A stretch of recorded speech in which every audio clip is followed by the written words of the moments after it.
Hello, friends. How are y'all doing today? Hey, I wanted to come on here and I want to share something with you today, and that is grace is the best version of God's love. I want to share with you some notes and some golden nuggets that I got out of a training with Carrie Stanley over a year ago, and it was on creating grace to be, do, and have it all. And grace is the best version of God's unconditional love. It unifies us. Who are we if we didn't think that that was part of our growth? You didn't leave any space for receiving. You didn't allow grace to flow to yourself. Grace determines if that love is unconditional. Our identity is not defined by our achievements, it's defined by grace and love. Perceived perfection is an illusion of what we have decided is perfect. Okay? And with grace, everything is perfect and imperfect at the same time.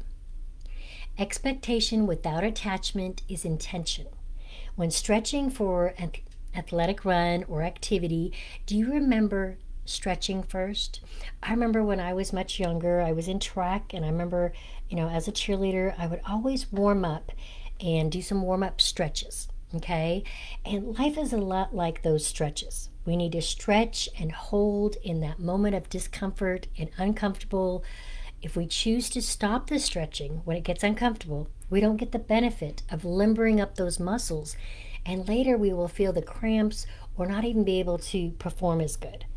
But if we stretch and it becomes uncomfortable, if we just hold it and let it be uncomfortable and let it limber up our muscles, then we'll not feel that painful muscle cramps later, and we'll be able to perform much better. So thinking about that stretching and comparing it to our daily lives, it was so powerful and so true. When we are stretching ourselves out into those uncomfortable situations, getting out of our comfort zone, getting over our limiting beliefs, we will perform better, we will feel more powerful, and we'll have more confidence, and it will be worth it. Grace lives there, and allow it to make it better. Outward focus on grace gets to return to me. So by giving grace, we can receive grace. And a quote from Brene Brown on shame: shame is the intensely painful feeling or experience of believing that we are flawed and therefore unworthy of love and belonging.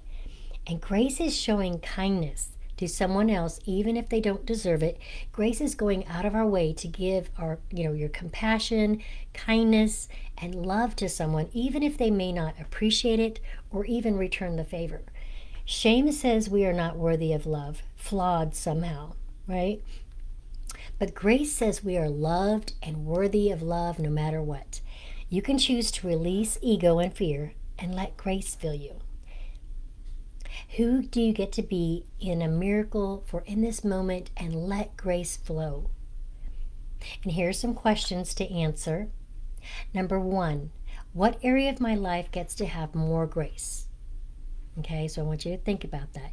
Is it myself or my relationships? Okay, so it could be what areas of my life get to have more grace? Are you going to give yourself more grace? Are you going to give more grace in your relationships, with family members, with your spouse?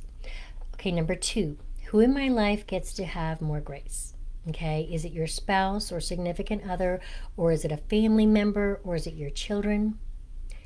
Number two, who in my life gets to have more grace? Okay, number three, what opens up in my business when I add or give more grace? Okay, what opens up in my business when I add or give more grace? Okay, number four, what relationship gets to transform with more grace? Okay, and number five, what freedom do you get to experience by fully embodying grace? Okay, and I'd like to add two more questions to ask ourselves. Number one, what would greatness look like today in my life? Okay, if everything was rigged in my favor, everything was going to flow just the way I wanted it to, what would that greatness look like in my life today? Okay, and number two, what would grace be like today in the world? Okay, brave over perfect equals grace.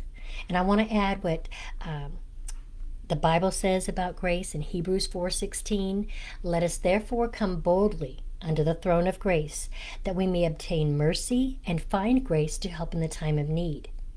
And if any of this has landed for you and you'd like to learn more, I'd like to invite you to my Choice to Change challenge. I'll be hosting this Monday, August 21st through Thursday, August 24th at 11 a.m. Central Standard Time. And I know that you all are super busy. I got you. This training will only be for about an hour each day, so it won't take up too much time of your schedule. Okay? Yet the things that I will cover can transform your online business if you implement the things I teach. So don't miss out. Get registered today. I'll put the registration link in the comments.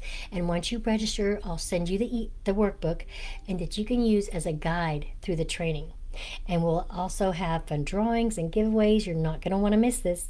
So I hope this brought you value today. And remember to have hope that it is possible. Have faith that it's necessary, and get faithing, taking action with faith. Nothing changes if nothing changes. Life is now. Be blessed.